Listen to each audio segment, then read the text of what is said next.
There's a wall around you right now. You can't see it, you'll never touch it, and no human being, not you, not your descendants 10,000 generations from now, will ever cross it. It's not made of anything. It's made of physics. We talk about leaving the galaxy like it's a hardware problem. Build a faster ship, find a wormhole, freeze the crew. And we assume, the way we've always assumed, that if humans want something badly enough, eventually we go and get it. So here's a number. Right now, the fastest object humans have ever built is NASA's Parker Solar Probe. In December 2024, it screamed past the sun at 692,000 kilometers an hour. That's New York to London in about 30 seconds.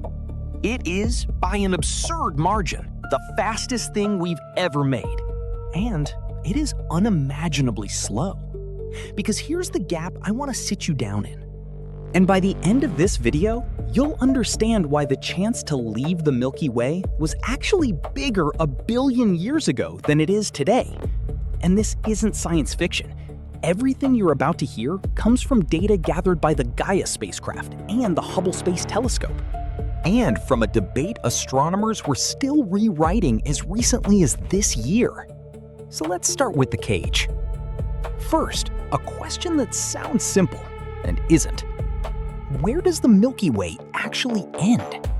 Because the part you've seen in every photo, that glowing spiral of a few 100 billion stars, that's not the galaxy.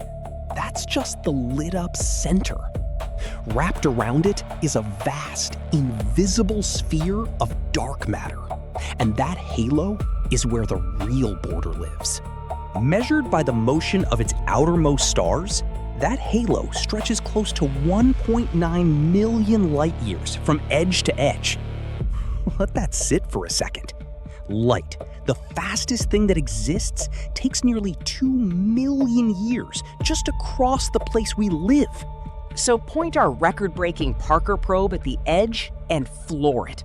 At 692,000 kilometers an hour, just reaching the outskirts of our own galaxy's halo would take it on the order of 1.5 billion years. Not to another galaxy, to the edge of ours. Our fastest machine, running for longer than complex life has existed on Earth, and it still hasn't made it out the front door. And here's the thing. Even that assumes the only problem is the gap. It isn't, because the galaxy doesn't just sit there, it pulls. To leave any massive object, you have to beat one number, its escape velocity. For Earth, it's about 11 kilometers a second. Fast, but we do it every time we launch a probe to another planet. But the Milky Way is not a planet. It's a trillion suns worth of matter, most of it invisible. That's not a little harder. That's 50 times faster than the speed it takes to leave Earth entirely. And our sun is already moving at a fraction of it just by orbiting the galactic center. To leave the Milky Way under your own power, you don't just need a better rocket. You need to win a tug of war against the combined gravity of 1 trillion stars every single second of the journey.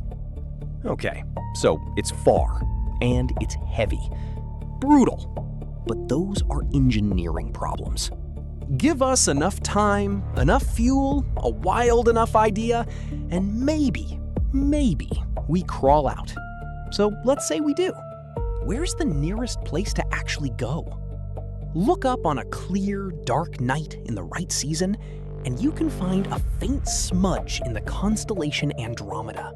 That smudge is a galaxy of 1 trillion stars, and it's the nearest large galaxy to ours, 2.5 million light-years away. For decades, the textbook answer was simple. In roughly 4 to 5 billion years, the two galaxies smash together and merge into one, a new galaxy astronomers nicknamed Milkomeda. Except, and I love this, that certain collision got unwritten last year.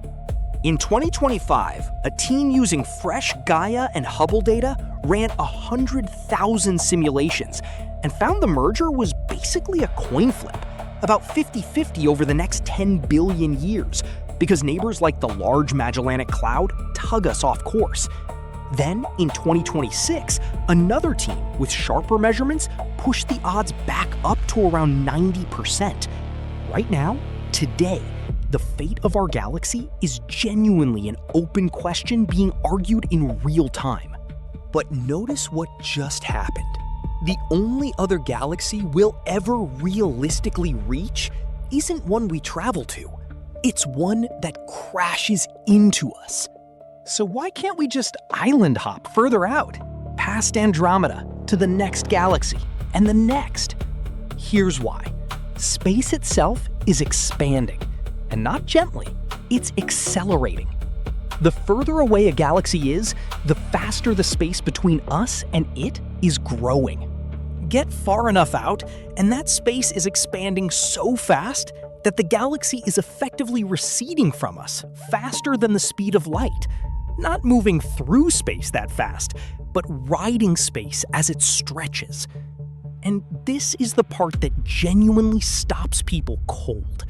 Of all the galaxies we can see in the night sky, the ones whose light is hitting our telescopes right now, roughly 94% of them are already beyond reach. Forever. And this is the part that genuinely stops people cold. Of all the galaxies we can see in the night sky, the ones whose light is hitting our telescopes right now, roughly 94% of them are already beyond reach. Forever. The door already closed. We just happen to still see the light they sent before it shut. Which means the question was never really, can we leave the Milky Way? The real question, the one that should keep you up tonight, is something much darker. Everything I just told you assumed our enemy was distance. It isn't. Our enemy is time, because the universe is expanding faster every year.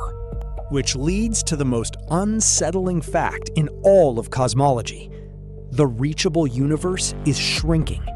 Every year, more galaxies cross an invisible line called the cosmic event horizon and become permanently unreachable. Run the clock forward far enough, and the closest galaxy groups outside our own won't slip beyond reach for another 100 billion years or so. And eventually, only a tiny island survives. Our local group, the Milky Way and Andromeda and their handful of dwarfs, very likely fused into one lonely galaxy. Everything else, gone. Not destroyed, removed. Pulled so far away that not even light can ever bridge the gap again. Empty black in every direction. No Andromeda, no distant smudges, no evidence anywhere that the rest of the universe ever existed. They would have no way to know the universe is expanding, no way to discover the Big Bang. They'd conclude, perfectly reasonably, that their single galaxy is the entire cosmos, and every observation they could ever make would agree with them. The truth wouldn't be hidden from them. It would be erased. Which flips this whole video on its head. You and I aren't trapped in the worst seat in the house. We're sitting in the best one that will ever exist. So, can humans ever leave the Milky Way? Honestly, almost certainly not. The distance is generational. The gravity is a trillion-star tug-of-war, and the universe is pulling the destinations out of reach faster than we could ever chase them. But here's the one thing to actually take from this. We are alive in a razor-thin cosmic window, call it a few tens of billions of years out of an eternity, where the universe is still readable. The light from those 94% of unreachable galaxies is still arriving. We can still see the Big Bang's afterglow. Far future astronomers will be blind to all of it. We are not. So tonight, if the sky is clear, go find that faint smudge in Andromeda with your own eyes. You'll be looking at light that left 2.5 million years ago, from the one other galaxy we'll ever truly meet, while we still can.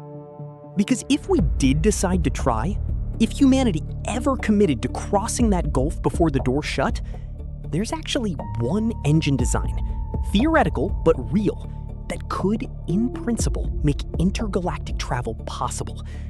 It would be the most insane machine ever conceived. And it's exactly what I break down in this video right here.